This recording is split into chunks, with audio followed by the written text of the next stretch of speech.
வணக்கம். வணக்கம். உங்களோட பேர்? ஏனா சார். உங்களோட பேர்? சரி, உங்களோட வெட்டிங்காக கிஃப்ட்டுகள் வந்திருக்குது. யார்கிட்ட வந்திருக்கலாம் இது? சொன்னாலே 2 பேர் தான். ஓகே, வேறு யார்கிட்ட வந்திருக்கலாம்னு எதிர்பார்க்குறீங்க? ஒருவேளை இந்த முறை பொண்ணு சைட்லேருந்து வந்திருக்கலாம். யாராக இருக்கும்? No idea. சரி, உங்களோட சைட்லேருந்து வந்திருந்தால் யாராக இருக்கலாம்? மாமாவை தான் இருக்கும். மாமாவை தவிர வேறு யாரும் அனுப்பியிருந்தாங்கண்டா? யாராக இருக்கலாம்? தெரியல. ஓகே, உங்களுக்காக வந்த கிஃப்ட்டுகளை பார்ப்போம். உங்களுக்காக விஷ் பண்ணி ஃப்ளவர் பொக்கே வந்திருக்கு, அதை வாங்கிக்கொள்ளுங்க. ஓகே, அது மட்டும் இல்லை, உங்களுக்காக விஷ் பண்ணி கேக் வந்திருக்கு, ஹாப்பி மேரேஜ் லைஃப்னு சொல்லி அதையும் அப்படி வாங்கிக்கொள்ளுங்க. ஓகே, இன்னும் கிஃப்ட்டுகள் வந்திருக்குது. மாப்பிள்ளை சைட்லேருந்து வந்திருந்தா யாராக இருக்கலாம்? பொருள்லேருந்து வந்திருந்தா?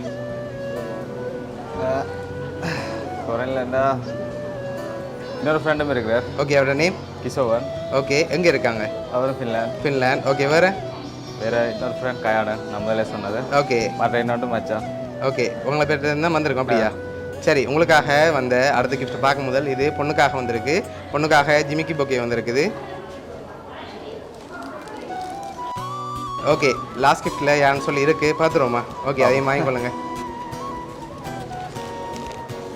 சரி, அதை பார்க்கும் முதல் உங்களோட ஃப்ரெண்ட் சைட்லேருந்து தான் வந்திருக்கு. சரியா? நீங்கள் சொன்ன பேர்களையும் வந்திருக்கலாம், அதை தவிர்த்தும் வந்திருக்கலாம். பொருள்லேருந்து வந்திருக்கு. யாராக இருக்கு?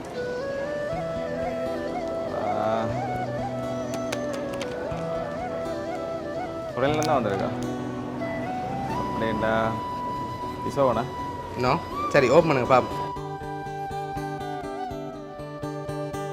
அனோயன். சரி, உங்களோட ஃப்ரெண்ட் அனோயன் ஃபின்லாந்து அனுப்பியிருக்கார். ஓகே. ஓகே, என்ன சொல்ல ஆசைப்படுறீங்க? நான் எக்ஸ்பெக்ட் பண்ணவே இல்லை, ஆனால் அவருக்கு நன்றி. ஓகே, அவரும் இந்த டைமில் உங்களோட இல்லைன்னு சொல்லி அவர் சார்பாக கிஃப்ட் அனுப்பியிருக்கார். உங்களோட ஃப்ரெண்ட் அனோயன் சார்பாகவும் ஓனியா சர்ப்ரைஸ் கிஃப்ட் சார்பாகவும் திருமண நாள் நல்வாழ்த்துக்கள். நன்றி. Okay, welcome.